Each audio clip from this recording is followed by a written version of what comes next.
Penn Entertainment Inc. had high hopes for Barstool Sports when it bought the online media company in 2 deals, totaling hundreds of millions of dollars.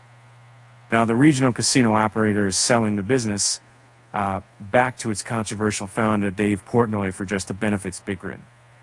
And also, Penn said Wednesday it will record a loss of directly to $850 million on the transaction. The unraveling of the Barstool relationship underscored the challenges a regulated casino company faced in partnering with a figure like Portnoy. In its place, Penn found a new, less problematic partner to tackle sports betting. On Tuesday, the company announced a $1.5 billion 10-year deal to use Walt Disney Co.'s ESPN brand for a new online betting app. It just became obvious to both parties that there's probably long-term only one natural owner of Barstool Sports, and that's Dave Portnoy. Penn Chief Executive Officer Jay Snowd said on a conference call with investors Wednesday, being part of a publicly held, highly regulated, licensed gaming company, it became clear that we were an unnatural owner. Penn's relationship with Barstool began with an investment in early 2020. Snowden bet that the brand would help attract a younger audience, but the Barstool Sportsbook struggled to compete in an industry dominated by FanDuel and DraftKings Inc. In the second quarter of this year, it had a 2% share of the U.S. online sports betting market, according to SVB.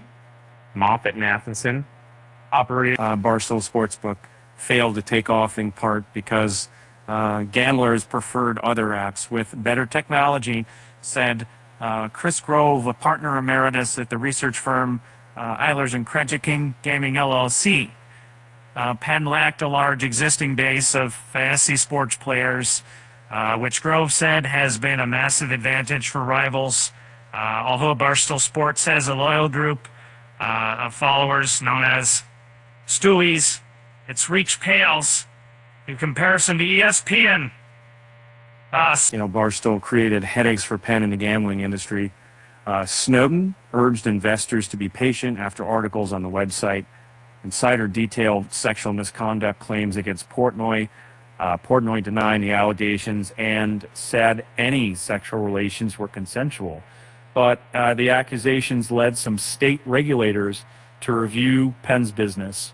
While seeking a sports betting license in Massachusetts, Penn executives faced tough questions from state regulators, and during a hearing, one commissioner expressed concerns over Barstool's character and reputation and one honesty.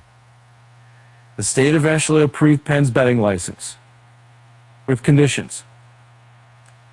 In 2021, Indiana regulators fined Barstool $10,000 after an employee posted a video discussing gambling losses. Earlier this year, Barstool agreed to pay a $250,000 fine after Ohio regulators found it broke rules on advertising near a college campus and targeting customers under 21. In May, Penn's stock price fell 14% after a Barstool employee was fired for saying a racial slur. And in a video posted Tuesday, Portnoy said, Barstool and Penn underestimated just how tough it is for myself and Barstool operate in a regulated world. Portnoy suggested Penn's have been denied gambling licenses because of him. Portnoy founded Barstool 2 decades ago as a newspaper in Boston. He wrote the articles, delivered the newspaper to commuters, and put images of women in bikinis on the cover. Over the years, it has branched out into podcasts and online video. But ultimately, it wasn't much of a business, reflecting the challenges other online media companies like Vox Media Inc. and BuzzFeed Inc. have faced. Barstool lost $16.1 million on the sales of $80.9 million over the first 6 months of 2023, Penn said in a filing. And Penn Barstool's divorce raises more questions about the merging of betting and media. Last month, Fox Corp said it's closing Fox Bet, a partnership with Flutter Entertainment Plek. And last year, MaxBet, a collaboration between a gaming company and the men's magazine known for its scantily clad models, shut down. A sports betting app that uses the Sports Illustrated brand name failed to capture a large share of the U.S. market. And now Penn must get back to work with an entirely new partner.